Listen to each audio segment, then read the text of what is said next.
साथीहरू, क्रोसेट बाइ पूजा च्यानलमा स्वागत छ।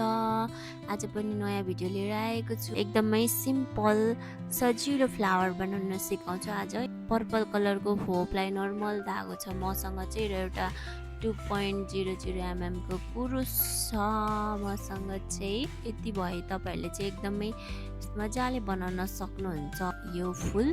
अब सुरु गरौँ है त। भिडियोलाई लाइक एन्ड सब्स्क्राइब पनि गरिदिनु होला।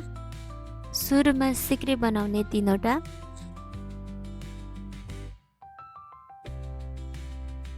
एक, 2, 3,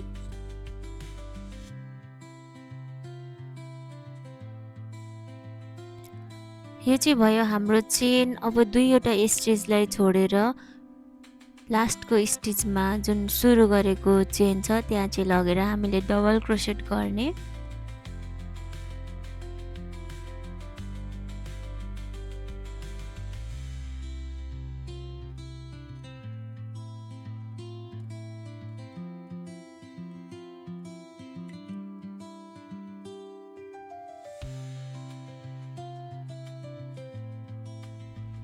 यो चाहिँ एउटा डबल क्रोसेट भयो। अब फेरि त्यही एउटा डबल क्रोसेट बनाउने।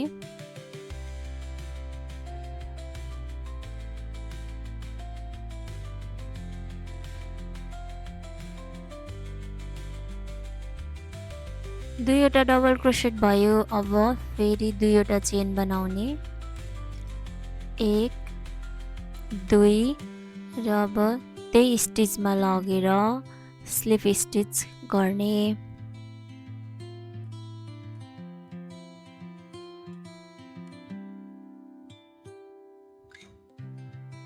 अब सेम स्टिचमा सेम प्याटर्न 4 वटा पेटल बनाउने। चेन 1, 2, अब डबल क्रोसेट बनाउने सेम स्टिचमा।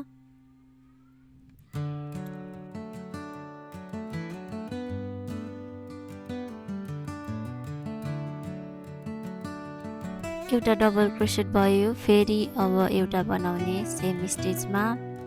यसरी नै 2 वटा चेन, फेरि 2 वटा डबल क्रोसेट, फेरि 2 वटा चेन, स्लिप स्टिच गरेर जम्मा 5 वटा पेटल बनाउनु पर्छ। यो चाहिँ फ्लावरको पेटल हो।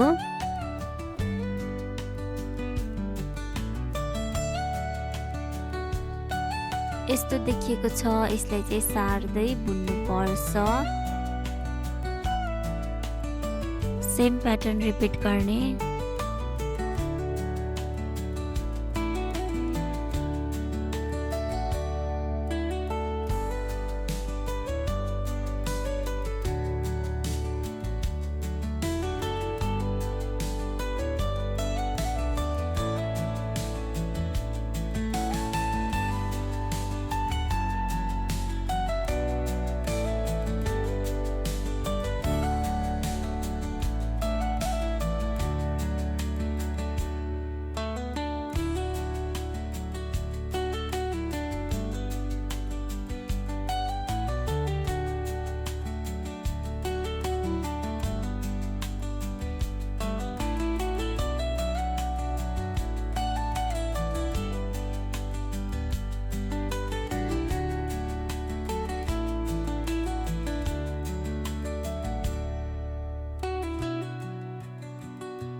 यहाँ चाहिँ मैले 5 वटा पेटल बनाइसकेँ। अब एउटा लास्टमा चेन बनाउने, एउटा चेन अब पछाडि लगेर यसरी यो फर्स्टको यो होललाई चाहिँ बन्द गर्नु चाहिँ धागो तान्दिने।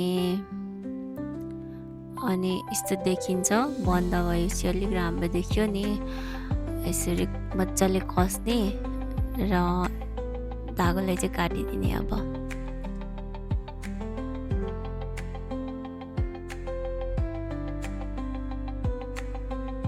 यो धागो चाहिँ नखुस्किने गरी मजाले 1-2 चोटि बान्ने, त्यसपछि चाहिँ सियोले लुकाइदिने।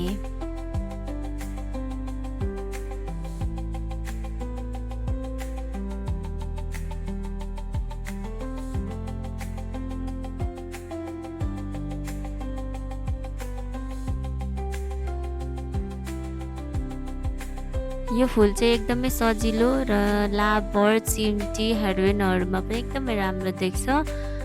यसो देखिएको छ। भिडियोलाई लाइक, कमेन्ट, सेयर, सब्सक्राइब पनि गरिदिनु होला। नेक्स्ट भिडियोमा के सिक्न मन छ त कमेन्ट गर्नु होला, म अवश्य कोसिस गर्नेछु। क्रोसेट बाइ पूजालाई माया र सपोर्ट गरिदिनु होला भन्दै बाई बाई।